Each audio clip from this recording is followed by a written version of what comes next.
प्रतिलेखन संख्या 34। यह स्पीड 80 to 90 वर्ड पर मिनट अकॉर्डिंग है। यस लिखिएगा।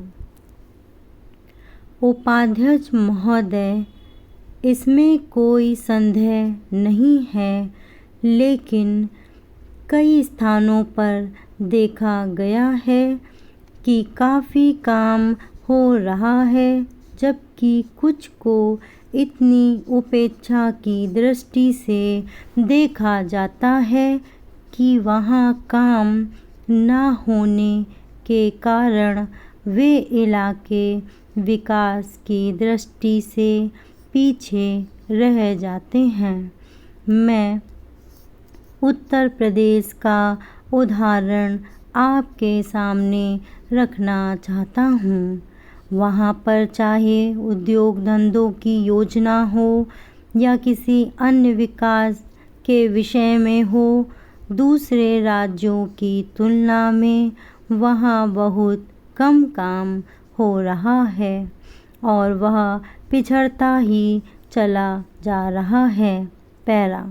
माननीय अध्यक्ष महोदय, इस विधेयक के संबंध में इस सदन के इधर के बैठने वाले लोगों ने और उधर के बैठने वाले लोगों ने बहुत सी बातें कही हैं। जैसा कि यह विधेयक है, इसको अभी प्रवर समिति के सामने विचार के लिए जाना है और वहाँ से विचार होने के बाद यह इस सदन के सम्मुख फिर से विचार के लिए प्रस्तुत किया जाएगा। तब माननीय सदस्यों को पूरे तरीके से यह अधिकार होगा कि जहाँ तक इसके अनुबंधों का संबंध है, उसमें परिवर्तन कर सकते हैं या उनको हटा सकते हैं।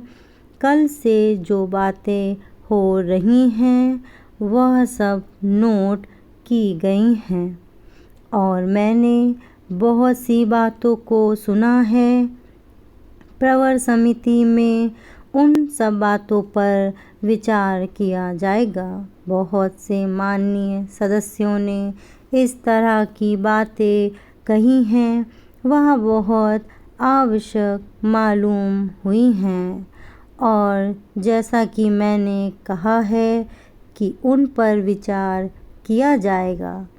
जहाँ तक सहकारिता का संबंध है, चाहे इधर के बैठने वाले माननीय सदस्य हों, चाहे उधर के बैठने वाले माननीय सदस्य हों, सबकी यह मांग है कि जब हम जनतंत्र में विश्वास करते हैं और अपने यहाँ प्रजातांत्रिक प्रणाली कायम कर ली है और जबकि देश में गरीबी है और उसका गलत लाभ भी उठाया जाता है, तब सहकारिता की बहुत आवश्यकता है।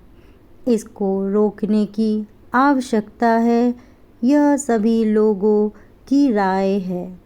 जहाँ तक इस सहकारी विधेयक का संबंध है, बहुत से माननीय सदस्यों ने बहुत सी बातें इसके संबंध में कही हैं।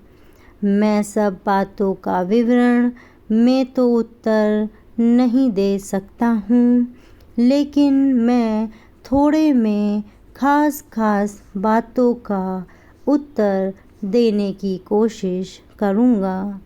जैसा मैंने अभी कहा, जब हमने अपने यहाँ जनतंत्र कायम किया है, तो हमें अपने समाज के ढांचे को बदलना पड़ेगा। धन्यवाद।